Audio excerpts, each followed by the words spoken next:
Life. जय हिंद दोस्तों, मैं शिवम गुप्ता स्वागत करता हूं आपका अपने परिवार रोजगार विद पर। उम्मीद करता हूं आप सभी अच्छे होंगे, बेहतरीन होंगे, जिंदाबाद होंगे, एकदम शानदार होंगे। एक बार आप सभी प्यारे साथी बताएंगे आप सभी कैसे हैं। Very very very good evening, Radhe Radhe, जय श्री कृष्णा, जय हिंद, जय माँ सरस्वती। सभी दोस्तों को, सभी प्यारे साथी क्लास से जुड़ जाएंगे, बताएंगे आप सभी कैसे हैं और क्या मेरी वॉइस और वीडियो आप सभी तक प्रॉपर तरह से पहुंच पा रही है या नहीं। एक बार सभी साथी कंफर्म करेंगे, फिर शुरू करते हैं हम अपनी एक शानदार, एक बेहतरीन, एक लाजवाब क्लास, जो कि रहने वाला है आपका यहाँ पर एक नया चैप्टर इंटरनेट का, है ना। आप सभी को पता है कि आपके एग्जाम के पॉइंट ऑफ व्यू से जो इंटरनेट का टॉपिक है ये काफी इंपॉर्टेंट है, और यहाँ से आपको कम से कम एक, और मैक्सिमम से मैक्सिमम भी एक ही क्वेश्चन देखने के लिए मिलता है ना। लेकिन एक क्वेश्चन जरूर आता है यहाँ से। तो इम्पोर्टेंट चैप्टर है, क्योंकि आप सभी को पता है कि एक क्वेश्चन भी आपको लाखों बच्चों से ऊपर ले जाता है और एक क्वेश्चन ही आपको लाखों बच्चों से नीचे भी कर देता है। तो बिल्कुल एक बार सभी दोस्त जल्दी से क्लास से जुड़ जाएंगे, फिर शुरू करते हैं हम अपने एक शानदार से सेशन इंटरनेट को। ठीक है जी, बिल्कुल आसान तरीके से समझेंगे, बिल्कुल आसान भाषा में समझेंगे, पॉइंट टू पॉइंट बात करेंगे जो आपसे आपके पेपर में पूछी जाती है वो। ठीक है, तो आगे बढ़ते हैं और देखते हैं यहाँ पर। सबसे पहले फादर ऑफ इंटरनेट किसे कहा जाता है, यानी कि इंटरनेट की फुल फॉर्म क्या है। अगर मैं बात करूं तो इंटरनेट की फुल फॉर्म की जब हम बात करते हैं तो वो होती है इंटरकनेक्टेड नेटवर्क। क्या होती है? इंटरनेट की जो फुल फॉर्म होती है आपकी, वो होती है इंटरकनेक्टेड नेटवर्क। Interconnected network. और अगर आपसे फादर ऑफ इंटरनेट पूछा जाए कि फादर ऑफ इंटरनेट किसे कहा जाता है, तो हम क्या कहेंगे, है ना। अगर आपसे पूछा जाए कि फादर ऑफ इंटरनेट किसे कहा जाता है, तो हम कहेंगे कि फादर ऑफ इंटरनेट कहा जाता है Vinton Gray Cerf and Robert E Kahn को। किसे?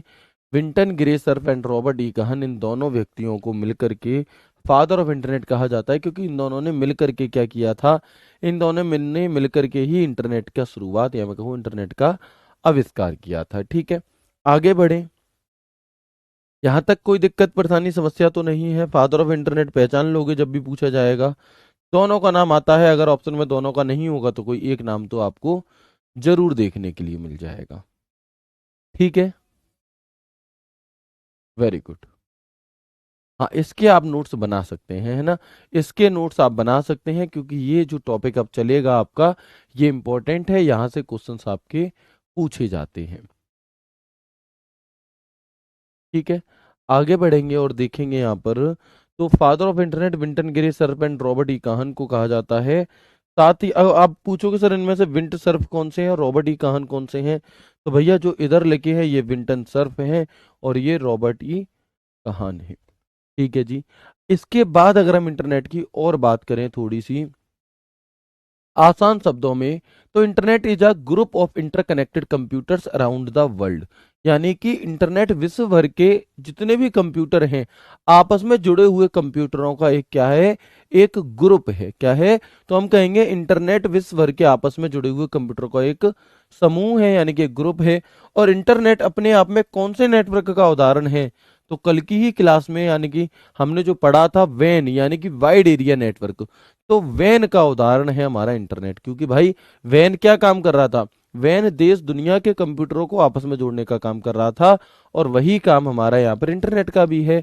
तो इसीलिए हम कहेंगे कि जो वैन है वो किसका उदाहरण है? तो जो वैन है हमारा,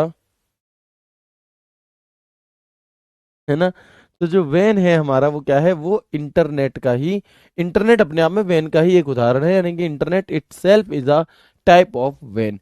ये सीधे सीधे, ये सीधे सीधे आपसे वन लाइनर के फॉर्म में क्वेश्चन पूछे जाते हैं, कभी भी आपसे पूछे जा सकते हैं। ठीक है, चलो, तो क्लियर है यहाँ तक की बात? बिल्कुल, क्लास यहाँ से एकदम परफेक्ट है, आप एक बार अपनी तरफ से देख लेंगे। ठीक है, आगे बढ़ते हैं। इसके बाद हम देखेंगे नेटवर्कों का नेटवर्क किसे कहा जाता है ना। अगर आपसे पूछा जाए कि नेटवर्कों का नेटवर्क किसे कहा जाता है, तो वो इंटरनेट को ही कहा जाता है। किसे? इंटरनेट को ही कहा जाता है नेटवर्कों का नेटवर्क। किसे कहा जाएगा? तो हम कहेंगे नेटवर्कों का नेटवर्क इंटरनेट को ही कहा जाता है। इसके बाद अगर आपसे पूछे सबसे बड़ा नेटवर्क कौन सा होगा, तो वो भी इंटरनेट ही है। और इंटरनेट पूरी दुनिया में कंप्यूटरों का एक भौतिक नेटवर्क होता है, यानी कि internet is the physical network of computers all over the world. पूरी दुनिया में कंप्यूटरों का जो फिजिकल क्या है आपका नेटवर्क है, वही हमारे क्या है, चलो वो ही हमारा यहाँ पर इंटरनेट होता है। क्लियर है? एक बार जल्दी से मुझे बता देंगे, यहाँ तक की सभी बातें क्लियर हो गई आपको, है ना? यहाँ तक जो भी वन लाइनर मैंने आपको बताए हैं इन्हें शायद आपको याद भी नहीं करना पड़ेगा, है ना? चलो आगे हम देखते हैं। तो एक बार मैं रिपीट कर दूं इन लाइनों को जो भी मैंने बताई, कि इंटरनेट विश्व भर में जितने भी कंप्यूटर जुड़े हैं उनका एक ग्रुप है। इंटरनेट अपने आप में वैन यानी कि वाइड एरिया नेटवर्क का उदाहरण है। इन नेटवर्कों का नेटवर्क कैसे कहा जाता है? इंटरनेट को कहा जाता है। साथ ही सबसे बड़ा नेटवर्क इंटरनेट है, और पूरी दुनिया में जो कंप्यूटर का फिजिकल नेटवर्क है वो हमारा इंटरनेट ही है। ठीक है जी। इंटरनेट पर सूचना भेजने के लिए, उसके संचारण के लिए और किसी डेटा को प्राप्त करने के लिए नियंत्रित करने वाले नियमों को प्रोटोकॉल्स कहा जाता है। क्या कहा जाता है? यानी कि the rules of governing the sending, transmission and receiving of information on the internet are called protocols. यानी कि अगर यानी कि अगर आपसे पूछा जाए इंटरनेट पर संबंधित जितने भी नियम होंगे उन सबको प्रोटोकॉल कहा जाता है। जैसे एक शब्द होता है प्रोटोकॉल, आप लोगों ने सुना होगा कि जैसे कहीं मोदी जी आ रहे हैं, कहीं योगी जी आ रहे हैं, तो हम कहते हैं, है ना? ठीक है। तो हम क्या कहते हैं, जब भी कोई मोदी जी आते हैं, योगी जी आते हैं, तो हम क्या कहते हैं? हम ये कहते हैं कि भैया प्रोटोकॉल्स का ध्यान रखना, प्रोटोकॉल नहीं टूटने चाहिए, है ना? प्रोटोकॉल आपके नहीं टूटने चाहिए। तो प्रोटोकॉल का मतलब होता है सेट ऑफ रूल्स, यानी कि नियमों का एक समूह। तो इंटरनेट से संबंधित जितने भी प्रोटोकॉल हमारे होंगे, है ना, इंटरनेट पर सूचना भेजने तथा संचारण प्राप्त करने और नियंत्रित करने वाले नियमों को प्रोटोकॉल्स कहा जाता है। The rules of governing the sending, transmission and receiving of information on the TC on the internet are called protocol. Internet के लिए टीसीपी आईपी प्रोटोकॉल का इस्तेमाल किया जाता है। आपसे पूछा जाता है कि बताओ दिए गए चार ऑप्शन में से आपसे पूछा जाता है कि बताओ दिए गए चार ऑप्शन में से कौन सा प्रोटोकॉल इंटरनेट से संबंधित है। तो आप याद रखेंगे यहाँ पर कि जो टीसीपी आईपी प्रोटोकॉल हमारा होता है वो इंटरनेट से रिलेटेड होता है। और टीसीपी की यहाँ पर फुल फॉर्म क्या होती है? तो हम कहेंगे टीसीपी की फुल फॉर्म होती है ट्रांसमिशन कंट्रोल प्रोटोकॉल, और आईपी की फुल फॉर्म होती है हमारी इंटरनेट प्रोटोकॉल। क्या होती है? टीसीपी की फुल फॉर्म होती है हमारी ट्रांसमिशन कंट्रोल प्रोटोकॉल, और आईपी की फुल फॉर्म होती है हमारी इंटरनेट प्रोटोकॉल। ठीक है, चलो आगे बढ़े। इसके बाद तो इंटरनेट किससे रिलेटेड प्रोटोकॉल कौन सी है आपकी? TCP IP. और टीसीपी की फुल फॉर्म क्या है हमारी? Transmission control protocol. और आईपी की फुल फॉर्म क्या है? Internet protocol. ये हर एक लाइन अपने आप में एक सवाल है, इस बात पर विशेष तौर पर ध्यान देना, है ना? ये हर एक लाइन जो है ना अपने आप में एक सवाल है। जो 2020 वाला दिल्ली पुलिस हुआ था वहां पर सिंपली इतना पूछ लिया गया था कि बताओ आईपी से आप क्या समझते हैं? आईपी की फुल फॉर्म क्या है? टीसीपी का पूर्ण रूप क्या होता है? नेटवर्कों का नेटवर्क किसे कहा जाता है? ऐसे सवाल। तो ये जो यहाँ पर वन लाइनर लिखे हैं ये वन लाइनर अपने आप में सवाल ही है, जो कब किधर से घुमा फिरा करके आपसे पूछ लिए जाएंगे आपको पता भी नहीं चलेगा। तो विशेष तौर पर इन पर हम ध्यान देंगे। ठीक है जी, आगे बढ़ते हैं। इसके बाद अच्छा, टीसीपी आईपी ठीक है हमारा क्या है? प्रोटोकॉल होती हैं। लेकिन इसके बाद अगर हम बात करते हैं टीसीपी की, तो टीसीपी जो है ना ये क्या काम करता है? देखो, जब भी हम किसी डेटा को ट्रांसफर कर रहे होते हैं तो वो पूरा डेटा एक साथ ना जा करके एक साथ नहीं जाता, तो उसे छोटे छोटे पैकेट्स में तोड़ा जाता है। किसमें? पैकेट्स में। तो वही बात आपसे यहाँ पर कही गई है कि टीसीपी किसी भी इंफॉर्मेशन को छोटे छोटे पैकेट्स में तोड़ता है, इसके बाद आईपी इंफॉर्मेशन को रिसीवर तक भेजने का काम करता है। यानी कि टीसीपी का काम क्या है हमारा? टीसीपी का काम होता है टीसीपी का काम होता है हमारा कि जो भी डेटा है आपका उसे छोटे छोटे पैकेट्स में तोड़ने का, और आईपी का काम होता है जब वो छोटे छोटे पैकेट्स में टूट जाए उसे भेजने के लिए हम इसका प्रयोग करते हैं। ठीक है, तो TCP breaks any information into a small packets after which IP sends the information to the receiver. Father of TCP IP किसे कहा जाता है? तो वो भी इन दोनों को ही कहा जाएगा, Vinton Gray Cerf and Robert ई कहन को ही कहा जाता है। ठीक है,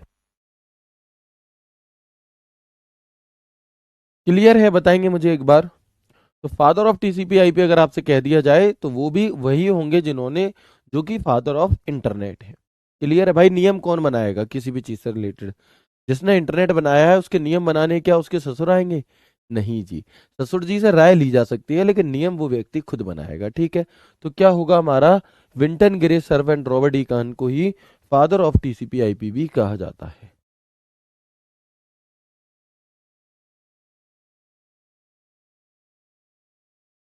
यहां तक की बात क्लियर है? एक बार जल्दी से मुझे बता देंगे। Very good. ठीक है, अगर यहाँ तक की सभी बातें क्लियर हैं तो एक बार यस करके मुझे बताएंगे, फिर हम आगे बढ़ते हैं और कुछ और चीजों को जानते हैं।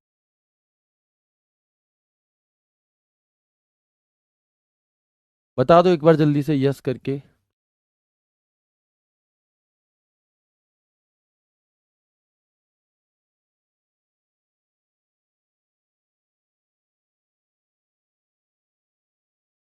बहुत बढ़िया। ठीक है, आगे बढ़ेंगे इसके बाद। आगे बढ़ेंगे इसके बाद। अच्छा, आप लोगों को ये पता होना चाहिए, हालांकि ये आपके पेपर में नहीं पूछा जाएगा, लेकिन आपको ये पता होना चाहिए कि जो इंटरनेट पूरी देश दुनिया में जो ये जाल फैला हुआ है, जो ये एक दूसरे से इंटरनेट जुड़ा हुआ है इतनी तेजी से, तो इस इंटरनेट के लिए क्या किया जाता है? तो आपको पता होना चाहिए कि इंटरनेट को जोड़ने के लिए समुद्र के अंदर मोटे मोटे वायर, मोटे मोटे तार बिछाए जाते हैं। आप देख सकते हैं यहाँ पर, तब इंटरनेट आपके और हमारे पास आता है और इतनी स्पीड में ये काम कर रहा होता है। ठीक है, तो आप देखेंगे कि बहुत, अब आप कहोगे सर समुद्र में कोई समुद्री जीव इन्हें नुकसान नहीं पहुंचा पाते? नहीं, ये इतने मोटे होते हैं कि इन्हें कोई भी समुद्री जीव नुकसान नहीं पहुंचा पाता। बाकी ये मोटे मोटे तार आपके समुद्र में फैले होते हैं इंटरनेट से रिलेटेड ही। ठीक है जी, इसके बाद अगर हम आगे, यहाँ तक की बात सभी को क्लियर हो गई। अब हम बात करते हैं इंटरनेट के विकास की, यानी कि डेवलपमेंट ऑफ इंटरनेट। यानी कि जब इंटरनेट नहीं होता था तब क्या था, है ना? जब इंटरनेट नहीं हुआ करता था तब क्या था? अगर मैं आपसे बात करूं तो आप कहेंगे कि भैया जब इंटरनेट नहीं था तो उसके शुरुआती टाइम पर क्या था जी? उस टाइम पर अर्पानेट बना था सबसे पहले, पहला नेटवर्क। और ये किस वर्ष बना था? तो ये 1969 में बना था। कब? ये 1969 में आपका बना था। तो आप देखेंगे कि इंटरनेट का आविष्कार कब किया गया? 90, इंटरनेट के विकास की अगर हम बात करें तो सबसे पहले बात आती है 1969 में, ARPANET.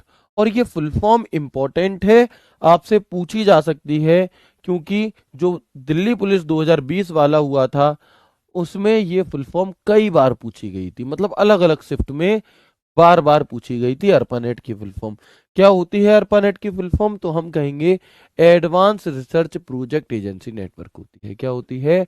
Advance research project agency network होती है। किसकी फुल फॉर्म? अर्पानेट की फुल फॉर्म। ठीक है, और अर्पानेट की शुरुआत कब हुई थी हमारी? तो हम कहेंगे कि 1969 में हुई थी। तो दुनिया का सबसे पहला नेटवर्क फॉर रिसर्च अगर आपसे पूछा जाए तो आप क्या कहेंगे? तो आप क्या कहेंगे कि दुनिया का सबसे पहला नेटवर्क फॉर रिसर्च हम किसे कहते हैं? तो वो अर्पा नेट को ही कहते हैं, क्योंकि इंटरनेट, इससे पहले कोई नेटवर्क था ही नहीं। तो दुनिया का the world's first network for research कौन सा है? हमारा अर्पा नेट है। और अर्पानेट भी किसके लिए बनाया गया था? तो 1969 में अमेरिकी रक्षा विभाग द्वारा अर्पानेट नाम का एक नेटवर्क बनाया गया था। किसके लिए बनाया गया था? अमेरिकी सुरक्षा विभाग द्वारा, जो विश्व का पहला नेटवर्क कहा जाता है। और अर्पानेट में 4 दूर दूर के कंप्यूटरों को आपस में जोड़ करके ट्राई किया गया था, ट्रायल ली गई थी। ठीक है जी, चलो। तो आप देखेंगे इन 1969 a network named ARPANET was created by the US Department of Defense, which is said to be the world's first network. In ARPANET 4 remote computers were interconnected। और आप सभी को पता भी होगा कि इसी ARPANET का प्रयोग 1971 में मेल भेजने के लिए किसने किया था? बता दो। इसी इसी ARPANET का प्रयोग मेल भेजने के लिए 1971 में किसने किया था, जल्दी से बताएंगे एक बार मुझे। उस शख्स का नाम क्या था, उन व्यक्ति का नाम क्या था जिन्होंने 1971 में, यानी कि 1969 में ये बना, 1971 में इस पर एक काम किया, एक ट्राई करके देखा और पहला मेल भेज करके देखा था। क्या नाम था उनका, बताओ। Very good. तो हम क्या कहेंगे भैया, रे टॉमिल्सन। कौन थे, फादर ऑफ ईमेल जिसे हम कहते हैं, या जिन्हें हम कहते हैं रे टॉमिल्सन। ठीक है जी, क्लियर है। इन्होंने, तो ठीक है, अर्पानेट के बारे में हमें जानकारी हो गई और इतनी जानकारी इनफ है। इसके बाद हम आ जाते हैं डब्ल्यू डब्ल्यू डब्ल्यू के बारे में जानकारी लेने। किसके बारे में जानकारी लेने, डब्ल्यू डब्ल्यू डब्ल्यू के बारे में। तो डब्ल्यू डब्ल्यू डब्ल्यू की फुल फॉर्म क्या होती है, डब्ल्यू डब्ल्यू डब्ल्यू की फुल फॉर्म कई बार अलग अलग पेपरों में अलग अलग तरीके से पूछी जाती है। तो आपको हो सकता है ये चीजें पहले से सीखी हुई हैं या मुझसे पहले पढ़ा हुआ है तो बहुत आसान लग रहा हो, बट आसान भी सवाल आते हैं, कठिन भी सवाल आते हैं। पेपर कभी भी पूरा कठिन नहीं आता, पेपर कभी भी पूरा सरल नहीं आता। अगर 10 क्वेश्चन आने हैं तो 4 क्वेश्चन इजी ही आएंगे, 4 क्वेश्चन मॉडरेट आएंगे, 2 क्वेश्चन आपके टफ आएंगे। ठीक है, चलिए आगे बढ़े अब हम। इसके बाद हम देखेंगे कि डब्ल्यू डब्ल्यू डब्ल्यू की फुल फॉर्म क्या होती है। तो full form of W W W is world wide web. क्या है, वर्ल्ड वाइड वेब हमारी डब्ल्यू डब्ल्यू डब्ल्यू की फुल फॉर्म हो जाती है। ठीक है जी, बिल्कुल। इसके बाद अगर हम आगे बात करते हैं तो इस डब्ल्यू डब्ल्यू डब्ल्यू को हम W3 या थ्री वेब के नाम से भी जाना जाता है, या मैं कहूं इसे हम W3 के नाम से भी जानते हैं। डब्ल्यू डब्ल्यू डब्ल्यू का जो पुराना नाम है वो क्या था, तो डब्ल्यू डब्ल्यू डब्ल्यू का पुराना नाम, या मैं कहूं शुरुआती टाइम पर जो नाम था वो NFS नेट था। वो क्या था आपका, वो क्या था हमारा, वो NFS नेट था। और द ओल्ड या initial name of W W W is NFS net. NFS net की फुल फॉर्म क्या होती है, तो नेशनल साइंस फाउंडेशन नेटवर्क होती है। क्या होती है आपकी, नेशनल साइंस फाउंडेशन नेटवर्क होती है। बताएंगे, यहां तक की बात क्लियर है, एक बार सभी दोस्त कंफर्म करेंगे मुझे।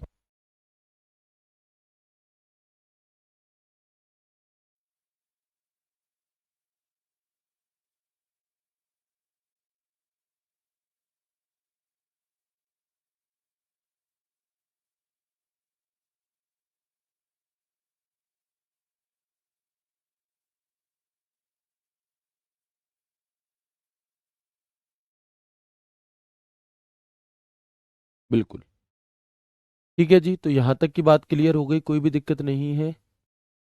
बिल्कुल। इसके बाद हम आगे बात करते हैं, कुछ और वन लाइनर है कि इसकी शुरुआत किसने की थी।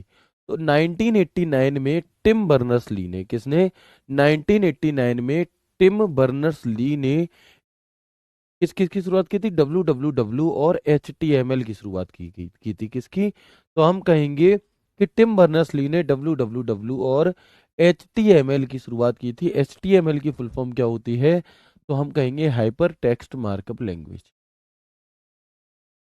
तो हम कहेंगे हाइपर टेक्स्ट मार्कअप लैंग्वेज होती है। तो ये, और ये सवाल कई बार अलग अलग तरीके से पूछा गया है कि डब्ल्यू डब्ल्यू डब्ल्यू का आविष्कार किसने किया था। तो डब्ल्यू डब्ल्यू डब्ल्यू का आविष्कार हमारा टिम बर्नर्स ली ने किया था। कब किया था, तो 1989। इस सन को भी याद रखना क्योंकि ये सन आपसे पूछी जाती है। अच्छा, डब्ल्यू डब्ल्यू डब्ल्यू होता क्या है, तो वर्ल्ड वाइड वेब विश्व भर में फैला कंप्यूटरों का एक जाल होता है। A network of computer spread across the world. W W W को इंटरनेट में मौजूद सभी वेबसाइटों का एक संग्रह भी कहा जाता है। यानी कि आपने देखा होगा, जो भी वेबसाइट इंटरनेट पर मौजूद होती है उसके आगे डब्ल्यू डब्ल्यू डब्ल्यू लगाया जाता है। क्या लगाया जाता है, उसके आगे डब्ल्यू डब्ल्यू डब्ल्यू लगाया जाता है। क्यों, क्योंकि जितनी भी वेबसाइट्स हमारी किस पर मौजूद है, इंटरनेट पर मौजूद है, वो स्टोर है किसके अंदर, डब्ल्यू डब्ल्यू डब्ल्यू के अंदर स्टोर होती हैं। यानी कि डब्ल्यू डब्ल्यू डब्ल्यू को इंटरनेट में मौजूद सभी वेबसाइटों का एक संग्रह भी कहा जाता है। W W W is also called a collection of all website present in the internet. दुनिया में जितनी भी वेबसाइट्स हैं वे सभी की सभी कहां पर रजिस्टर्ड हैं, डब्ल्यू डब्ल्यू डब्ल्यू में रजिस्टर्ड है। दुनिया में जितनी भी वेबसाइट्स हैं वे सभी की सभी डब्ल्यू डब्ल्यू डब्ल्यू में रजिस्टर्ड आपकी होती हैं। All the website in the world are registered in www। ठीक है जी।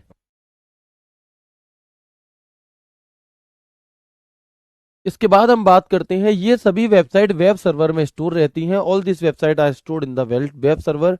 इसका प्रयोग इंटरनेट में मौजूदा जानकारी और रिसोर्स को एक्सेस करने के लिए किया जाता है। यानी कि www का प्रयोग इंटरनेट पर जो जानकारी मौजूद है उसे एक्सेस करने के लिए किया जाता है, और इसका जो प्रयोग है वो पूरी तरह से मुफ्त है। अतः इसके लिए किसी भी प्रकार का कोई भुगतान करने की आवश्यकता नहीं होती। इसीलिए www एक ओपन सोर्स है, यानी कि it use completely free, so there is no need to make any payment for it. That is why www is an open source. यानी कि अगर आपसे ऐसे पूछा जाए कि बताओ, मान लो आपको इंटरनेट पर कोई चीज सर्च करनी है, ठीक है, और वो इंटरनेट पर नॉर्मली पड़ी हुई है, तो क्या आपको उसका कोई पेमेंट करना होगा? नहीं करना होगा। इसका मतलब यही है। ठीक है जी। आगे बढ़ेंगे। आगे बढ़ेंगे और अगला देखेंगे कि जो www होता है ये एक क्रॉस प्लेटफॉर्म के रूप में भी जाना जाता है। किसके रूप में जाना जाता है? तो www को हम क्रॉस प्लेटफॉर्म के रूप में भी जानते हैं। ठीक है जी। चलो, किस रूप में जानते हैं? तो इसे क्रॉस प्लेटफॉर्म के रूप में जाना जाता है, अर्थात यह सभी डिवाइसों और ऑपरेटिंग सिस्टम में काम कर सकता है। क्रॉस प्लेटफॉर्म का मतलब ये होता है कि उस वेबसाइट को आप अपने फोन में भी खोल सकते हैं, आप उस वेबसाइट को अपनी कंप्यूटर में भी खोल सकते हैं, टैबलेट में भी खोल सकते हैं, अलग अलग जगह आप उसे खोल सकते हैं। ठीक है, और किसी भी ऑपरेटिंग सिस्टम में खोल सकते हैं, जरूरी नहीं एंड्रॉयड ही हो, iOS हो तो उसमें भी खुल जाएगा, सिम्बियन हो उसमें खुल जाएगा, अलग अलग ऑपरेटिंग सिस्टम में भी आपका खुल जाता है। ठीक है, it is known as cross platform, meaning it works across all devices and operating system. इसके बाद इसका प्रयोग एक बार में एक साथ काफी सारे लोग कर सकते हैं, इसीलिए इसे डिस्ट्रीब्यूटेड प्रवृत्ति का होता है। यानी कि जो इंटरनेट है, कोई वेबसाइट है मान लो, और उस वेबसाइट पर मैंने कोई चीज सर्च की है, तो ऐसा नहीं है कि अगर मैंने सर्च कर रखी है तो कोई और सर्च नहीं कर सकता उस समय पे, बिल्कुल कर सकता है।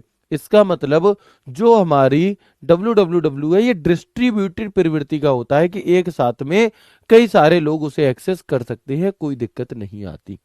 ठीक है जी। तो डिस्ट्रीब्यूटेड प्रवृत्ति का होता है many people can use it at once, that is why it is of distributed nature. इसमें सभी जानकारी को जोड़ने के लिए हाइपर टेक्स्ट का इस्तेमाल किया जाता है। In this hyper text is use to connect all the information. आपने देखा होगा जब आप किसी एक लिंक पर क्लिक करो दूसरा पेज खुल जाता है, उस पर क्लिक करो कुछ और खुल जाता है, तो इन सभी को आपस में जोड़ने के लिए हम किसका प्रयोग करते हैं? हाइपर टेक्स्ट का इस्तेमाल कर रहे होते हैं। इसके अलावा इसकी जानकारी डायनेमिक होती है, डायनेमिक प्रवृत्ति की होती है, मतलब इंटरनेट पर जो जानकारी अवेलेबल है वो डायनेमिक प्रवृत्ति की होती है। और डायनेमिक प्रवृत्ति का मतलब ये होता है कि अगर कोई भी चीज अपडेट होगी तो वो तुरंत आपको, जब भी चेंज चेक करोगे तो अपने आप आपको क्या मिल जाएगी? चेंज होकर के मिल जाएगी। जैसे कि अगर मैं कहूं, अगर आप अक्टूबर में चेक करते फास्टेस्ट कंप्यूटर ऑफ वर्ल्ड, तो आपको देखने के लिए मिलता फ्रंटियर। बट अब अगर आप उसे चेक करोगे तो क्या होगा, है ना? अगर अब आप चेक करोगे तो आपको मिलेगा EL कैपिटन। क्यों जी? क्योंकि ये जानकारी चेंज हुई है, तो अपडेटेड हो चुकी है। तो इसकी जानकारी डायनेमिक प्रवृत्ति की होती है, ऐसा नहीं है जो एक बार लग गई वही लग गई, ये समय समय पर चेंज भी होती रहती है, और इसे हम डायनेमिक प्रवृत्ति कहते हैं। डिस्ट्रीब्यूटेड का मतलब क्या था कि किसी भी एक बार में हजार लोग भी उसे एक्सेस कर सकते हैं। ये है हमारा क्या? डिस्ट्रीब्यूटेड प्रवृत्ति का। और क्रॉस प्लेटफॉर्म का मतलब क्या है कि आप कंप्यूटर, फोन, टैबलेट सब में किसी भी ऑपरेटिंग सिस्टम में चला सकते हो, ये है। ठीक है जी। चलो, it's information is dynamic, that is the information keeps getting updated from time to time. इसके बाद www अपनी जानकारी साझा करने के लिए किस प्रोटोकॉल का प्रयोग करता है? तो www अपनी जानकारी को साझा करने के लिए HTTP प्रोटोकॉल का प्रयोग करता है। और HTTP की फुल फॉर्म क्या होती है हमारी? तो हम कहेंगे हाइपर टेक्स्ट ट्रांसफर प्रोटोकॉल। क्या होती है? तो हम कहेंगे हाइपर टेक्स्ट ट्रांसफर प्रोटोकॉल। ये होती है HTTP की फुल फॉर्म, और ये भी आपसे कई बार अलग अलग तरीके से पूछी गई है। क्लियर है? इसके बाद बिना इंटरनेट के www का कोई भी महत्व नहीं बच जाता। ठीक है जी। तो यहां तक की बात क्लियर हो गई, बता दो जल्दी से। बिल्कुल। ठीक है भैया, जो लोग बच्चे नए जुड़े हैं क्लासेस से, जिन्होंने पुरानी कोई क्लासेस नहीं देखी हैं, उन्होंने अभी एक दो दिन में क्लास देखना शुरू करी है, तो मैं आपकी जानकारी के लिए बता दूं कि आपको लाइव क्लास में नोट्स नहीं बनाने हैं। अगर आप साथ के साथ नोट्स बनाना चाहते हैं तो या तो आप रिकॉर्डेड फॉर्म में क्लास देखें, या फिर रिकॉर्डेड फॉर्म में ही देखें, तभी साथ के साथ बन पाएंगे। अन्यथा पहले क्लास को पूरी तरह समझो, कुछ भी नोट डाउन लाइव क्लास में मत करो, उसके बाद नोट्स बनाना।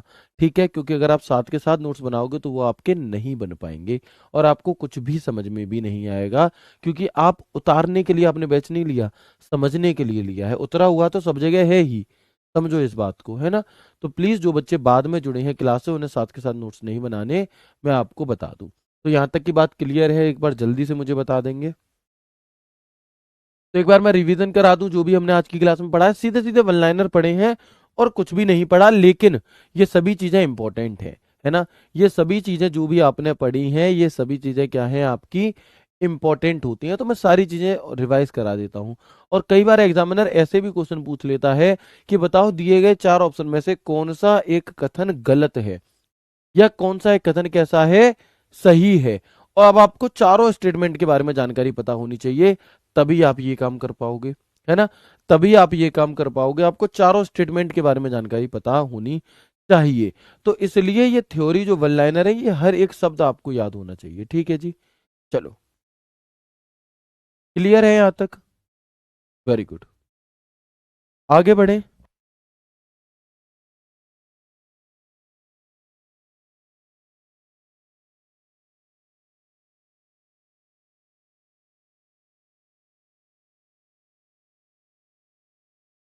एक बार बताएंगे सभी दोस्त, क्लियर है यहां तक?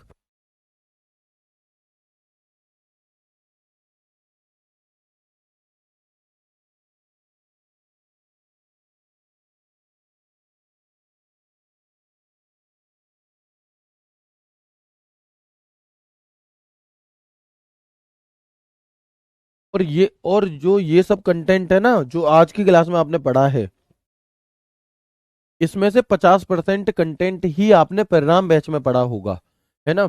या इससे पहले वाला जो बैच आया था हमारा परिश्रम बैच, उसमें पढ़ा होगा। ये अपडेटेड कंटेंट है भाई, तो इसकी कदर करो। ठीक है। अब ऐसा नहीं है कि मैंने बचा कर रखा था परिणाम बैच के टाइम पे कि नहीं मैं तो सिर्फ इतना ही दूंगा, नहीं, ऐसा कुछ नहीं होता। अगर आप आज से, जब दोबारा दूसरा बैच आएगा 18 2.0, तो आपको कुछ ना कुछ और अपडेटेड मिलेगा।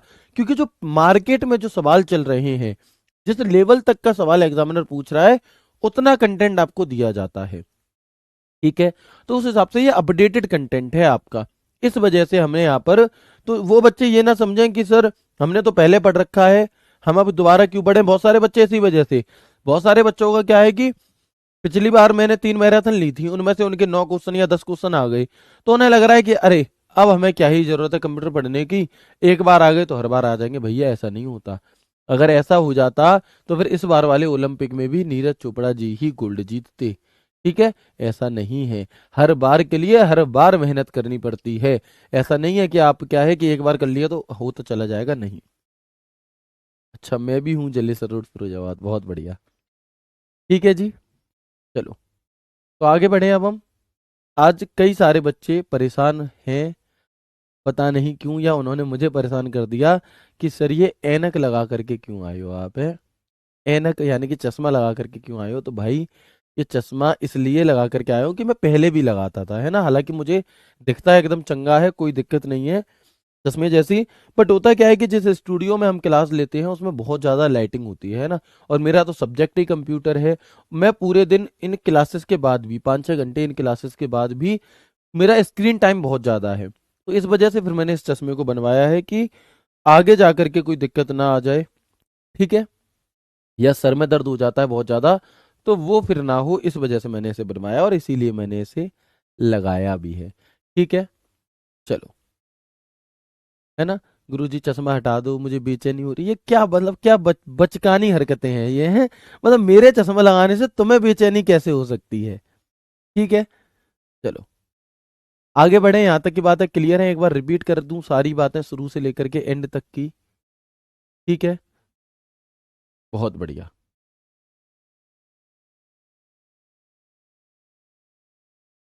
आगे बढ़ जाएं। Very good. तो एक बार मैं अब सभी चीजें क्या करा देता हूँ, रिवाइज करा देता हूँ, है ना।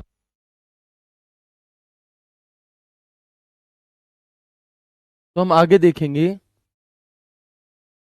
एक एक करके। सबसे पहले हम बात करते हैं फादर ऑफ इंटरनेट किसे कहा जाता है। तो father of internet Robert E Kahn और किसे कहा जाता है जी, विंटन ग्रे सर्फ को कहा जाता है, ठीक है। इसके बाद जो इंटरनेट होता है ये विश्व भर में कंप्यूटर जितने भी जुड़े हैं उनका एक ग्रुप होता है। और जो इंटरनेट है वो लैन मैन वैन पेन जो नेटवर्क कल पढ़ाए थे उनमें से वैन का उदाहरण है, क्योंकि वैन ही तो पूरे देश दुनिया के कंप्यूटर को आपस में जोड़ रहा था। इंटरनेट को हम नेटवर्कों का नेटवर्क कहते हैं, क्योंकि लैन, लैन से मैन, मैन से वैन। तो सबसे ऊपर क्या था हमारा, सबसे ऊपर क्या था हमारा, सबसे ऊपर था वैन यानी कि वाइड एरिया नेटवर्क, ठीक है जी। चलो इसके बाद हम देखेंगे नेटवर्कों का नेटवर्क इंटरनेट को कहा जाता है। और सबसे बड़ा नेटवर्क अगर आपसे पूछा जाए तो वो भी हमारा कौन सा है, सबसे बड़ा अगर आपसे पूछा जाए तो वो इंटरनेट ही है। और इंटरनेट पूरी दुनिया में कंप्यूटरों का एक भौतिक नेटवर्क होता है, ठीक है जी। इसके बाद हमने जाना कि इंटरनेट पर जो भी डेटा हम भेजते हैं तो उनके लिए कुछ नियम्स बने होते हैं। और उन नियम को बनाने के लिए हम किसका प्रयोग करते हैं, उस नियम को बनाने के लिए जो नियम बने होते हैं उन्हें हम प्रोटोकॉल कहते हैं। अब इंटरनेट से रिलेटेड प्रोटोकॉल कौन सी होती है? इंटरनेट से रिलेटेड प्रोटोकॉल कौन सी होती है, तो वो होती है टीसीपी आईपी यानी कि ट्रांसमिशन कंट्रोल प्रोटोकॉल, और आईपी यानी कि इंटरनेट प्रोटोकॉल, ठीक है जी। क्लियर है कि इंटरनेट से रिलेटेड कौन सी प्रोटोकॉल है, टीसीपी आईपी प्रोटोकॉल हमारी होती है। शिवम सर कब आएंगे, लो भैया आ गए शिवम सर, ठीक है। क्लियर है। अब इसके बाद जो टीसीपी क्या काम करता है, टीसीपी हमारा काम करता है कि जितने भी आपका डेटा होता है उसे छोटे छोटे पैकेट्स में तोड़ देता है। क्या, जो टीसीपी होता है हमारा वो डेटा को छोटे छोटे पैकेट्स में तोड़ देता है, और आईपी उस पैकेट्स को छोटे छोटे को भेजने का काम करता है। क्या काम करता है, भेजने का काम करता है। Father of TCP IPv Vinton Gray Cerf and Robert ई कहन को ही कहा जाता है। ओके, आगे बढ़ेंगे। इसके बाद आगे बढ़ेंगे और देखेंगे कि ये मैंने आपको बात बता दी। फिर इंटरनेट के अगर हम इतिहास की बात करें तो जब इंटरनेट नहीं था तो उससे पहले क्या हुआ करता था, उससे पहले हमारा अर्पानेट हुआ करता था सन 1969 में। कब, 1969 में अर्पानेट बना, यानी कि advance research project agency network.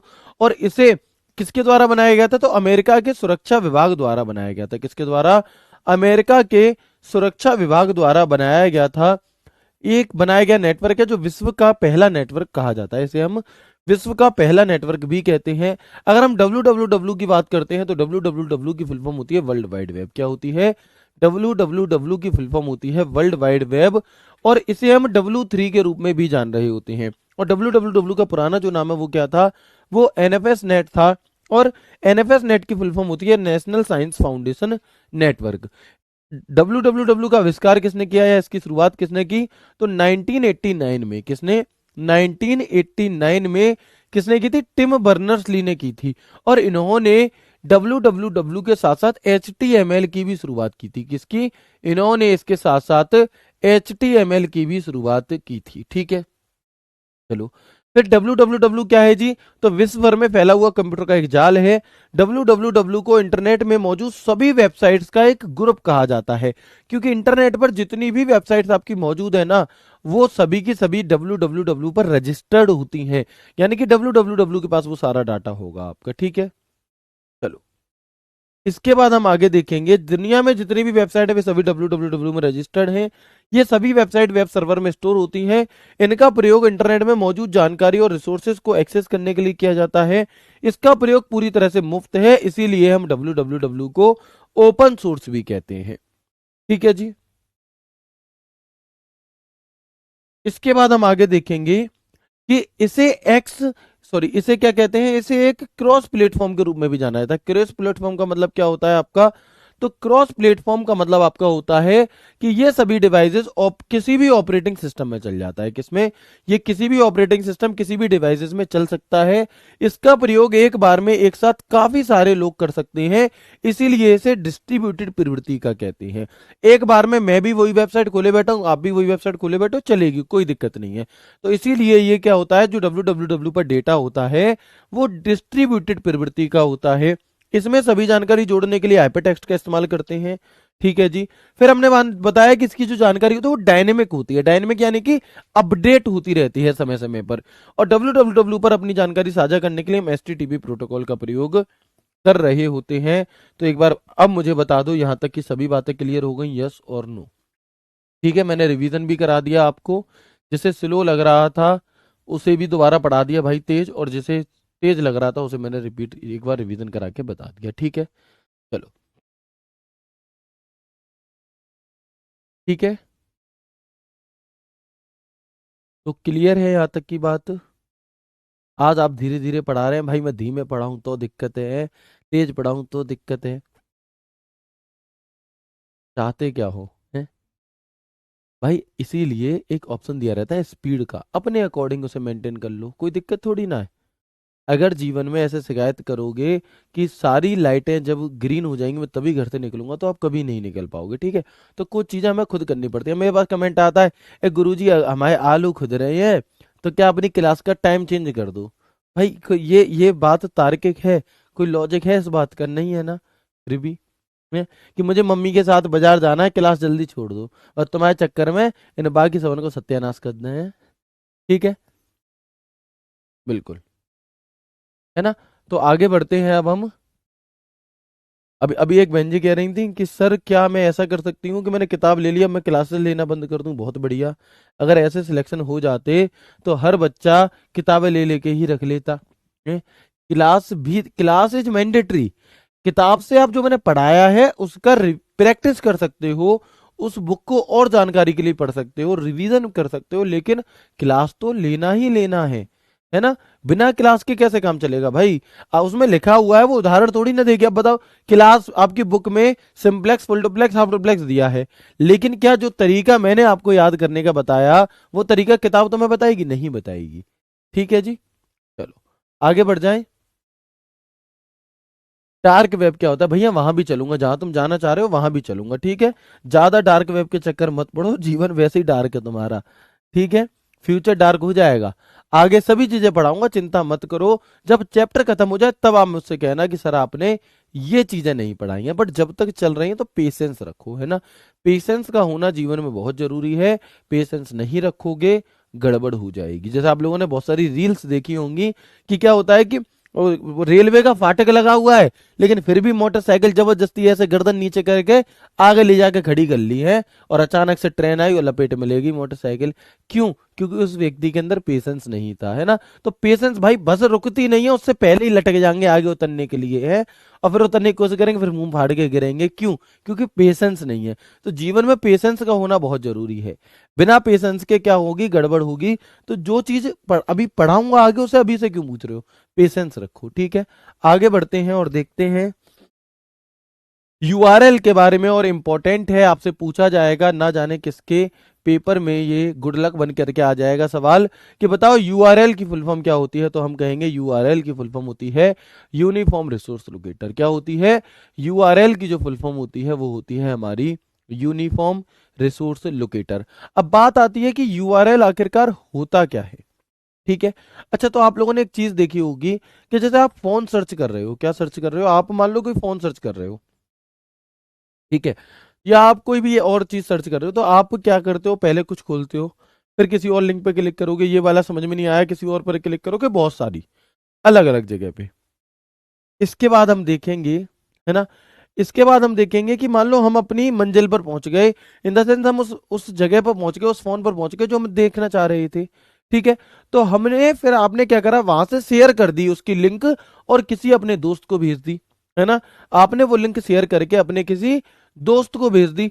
अब जब वो लिंक आपने अपने दोस्त को भेजी और उस दोस्त ने उस लिंक पर जब क्लिक किया, तो क्या होगा?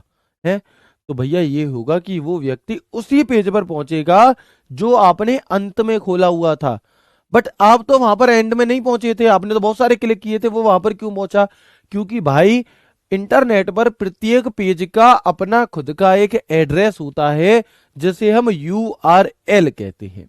क्या कहते हैं? जिसे हम यूआरएल कहते हैं, यूनिफॉर्म रिसोर्स लोकेटर कहते हैं। ठीक है भैया जी, हम सभी अपनी आंखों को कैसे सेव रखें प्लीज बताइए। 8 घंटे पढ़ते हैं, देखो जो बच्चे 8 घंटे या उससे ज्यादा पढ़ते हैं, आपका स्क्रीन टाइम ज्यादा है, तो पहले तो कोशिश ये किया करो कि जैसे आप मान लो 1-1.5 घंटे पढ़ लिए, ठीक है, तो 1.5 घंटे पढ़ने के बाद थोड़ा ब्रेक लिया करो। अब आज के जो ऐसा घोर कलयुग आ गया है कि इसमें चिंता वाली बात यह है कि बच्चा जब ब्रेक लेने के लिए पता है क्या करता है।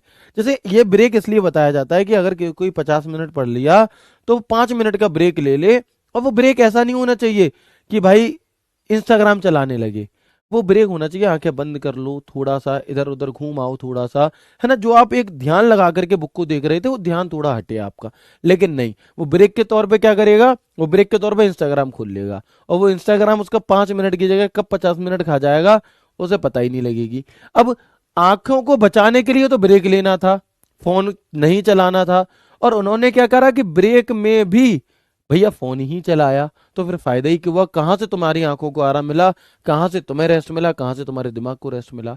तो हर 50 मिनट या 1 घंटे के बाद क्या किया करो, 5-10 मिनट का ब्रेक लिया करो, और वो ब्रेक वहां से उठ जाओ, फोन मत चलाओ, वहां से उठ जाओ, थोड़ा इधर उधर मम्मी से बातचीत करके आओ, हाँ मम्मी क्या बनाया, लाओ खिला दो थोड़ा सा, ठीक है, थोड़ा सा इधर उधर आप देखोगे उसके बाद। या फिर और एक ये ट्रिक होती है कि आप 30 मिनट बाद या 50 मिनट बाद अपनी आंखों को 20 सेकंड के लिए बंद करो, 20 सेकंड के लिए, ठीक है, और 20 सेकंड तक बंद रखोगे और फिर इसे खोलो। और ये काम आप हर 15-20 मिनट बाद भी कर सकते हो, 20 सेकंड तो बहुत कम होते हैं।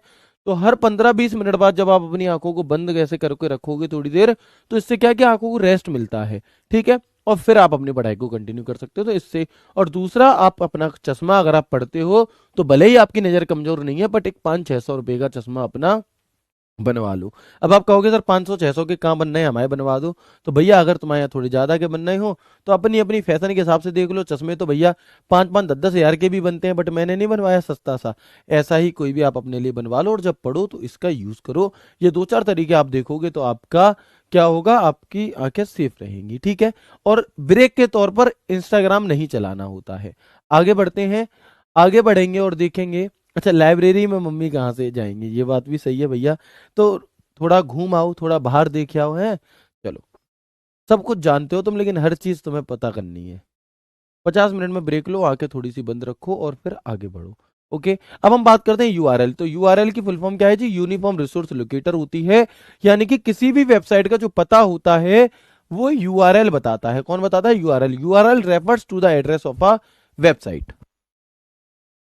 यह वेब पेज पर एड्रेस प्रोवाइड करता है। क्या करता है, ये वेब पेज पर एड्रेस प्रोवाइड करता है। It provide the address on the web page.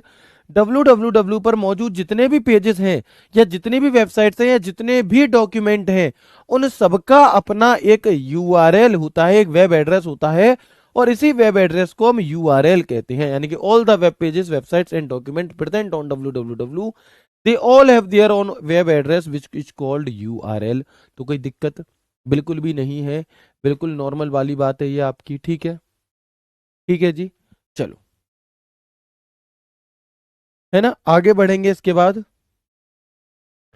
बाद जब हम यूआरएल की बात करते हैं तो किसी भी सुरक्षित वेबसाइट का जो यूआरएल होता है वो HTTPS से शुरू होता है। किससे शुरू होता है, वो HTTPS से शुरू होता है आपका। और HTTPS की फुल फॉर्म क्या होती है हमारी, तो हम कहेंगे hyper text transfer protocol secure होती है। क्या होती है, hyper text transfer protocol secure. Hyper text transfer protocol secure, ये होती है हमारी HTTPS की फुल फॉर्म। तो किसी भी सुरक्षित वेबसाइट का जो यूआरएल है वो किससे शुरू होता है, तो हम कहेंगे किसी भी तो सुरक्षित वेबसाइट का जो यूआरएल है वो HTTPS से शुरू होता है, ठीक है। चलो, इसके बाद हम आगे बात करते हैं कि जब आप, जैसे मान लो ये वेबसाइट है, मैंने www.rozgarwithankit.com लिखा, एंटर बटन आप दबाओगे तो आपका जो वेब यूआरएल होता है वो ऐसे कन्वर्ट हो जाता है। इसकी शुरुआत में HTTPS लिखा आने लगता है।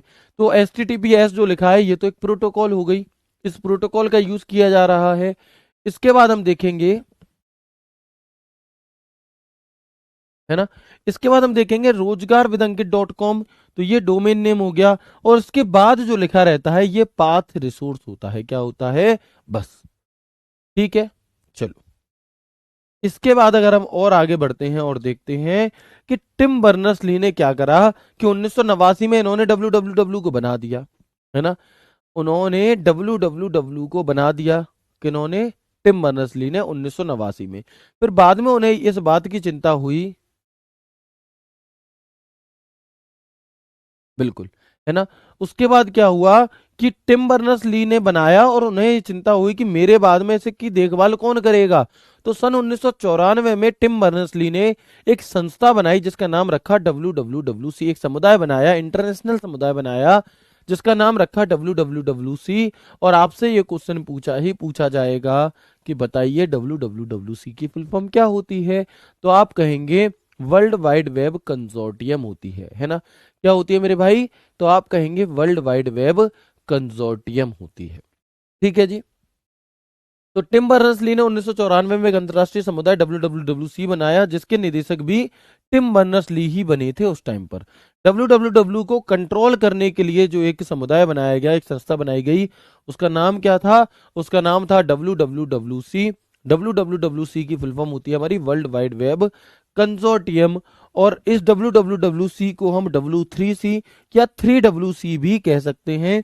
और एक और ऐसे ही नाम आता है WWWW, यानी कि इसे हम 4W या W4 भी कह सकते हैं। और इसकी हमारी फुल फॉर्म होती है वर्ल्ड वाइड वेब वॉर्म। इसकी हमारी जो फुल फॉर्म होती है वो होती है वर्ल्ड वाइड वेब वॉर्म। ठीक है जी। तो ये थी आपकी आज की क्लास। आज की क्लास हम इतना ही पढ़ेंगे क्योंकि कुछ बच्चे मुझसे ही कह रहे हैं कि सर तुम्हें ही लोगों में गलती है, तुम ही लोग क्लास जल्दी नहीं छोड़ते, हम कहाँ से 10 मिनट का ब्रेक ले लें। तो बात तो सही है भैया तुम्हारी, है ना। लेकिन हमारी मजबूरी है सभी टीचर्स की कि आपको क्लासेस तो पढ़ानी ही है। अब इसका एक सबसे आसान तरीका ये होता है कि आप अपनी क्लास को रिकॉर्डेड फॉर्म में अपने अनुसार देखो, अपने टाइम टेबल के अकॉर्डिंग। ठीक है। अपने अकॉर्डिंग आप टाइम टेबल बनाओ, जो सब्जेक्ट आपको सुबह पढ़ना है उसे सुबह पढ़ो, शाम को पढ़ना शाम को पढ़ो, एक जगह बंद करके मत पढ़ो। अब कुछ के साथ समस्या ये होती है कि लाइव ना देख पाए तो रिकॉर्डेड देख ही नहीं पाते, तो वो तो लाइव देखो, अन्यथा आप अपने अकॉर्डिंग जब मन करे ब्रेक लो, जब मन करे पढ़ो, खूब बढ़िया तरीके से तैयारी करो। ठीक है जी। चलो, तो मैं उम्मीद करता हूँ आपको आज की क्लास बेहद अच्छी लगी होगी। अगर कोई सवाल अवाल हो तो आप मुझसे पूछ सकते हैं। बाकी मिलेंगे हम कल की क्लास में इंटरनेट के नेक्स्ट पार्ट के साथ। ठीक है जी। चलो, बहुत बढ़िया, बहुत आगे जाओगे भाई। भैया कह रहा है कि मैं सरसों कटवा देता हूँ ब्रेक में, वेरी गुड, है ना। तो जो लोग ब्रेक में भी अपने घर का काम कर रहे हैं, बहुत बढ़िया भाई, है ना, वेरी गुड। आगे बढ़े। ठीक है।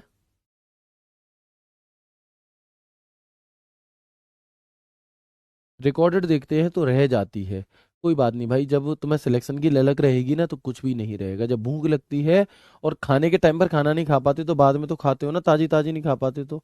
वैसे ही जिस दिन तुम्हें खाने से ज्यादा चिंता अपने इसकी रहेगी ना, पढ़ाई की, उस दिन अपने आप नहीं छूटेगा, कुछ नहीं छूटेगा। ठीक है। चलो, तो उम्मीद करता हूँ क्लास बेहद अच्छी लगी होगी। मिलते हैं आपसे कल की क्लास में एक नए एक शानदार सेशन के साथ। ख्याल रखिए अपना, खुश रहिए, मुस्कुराते रहिए, पढ़ते रहिए। तब तक के लिए राधे राधे, जय श्री कृष्णा, जय हिंद।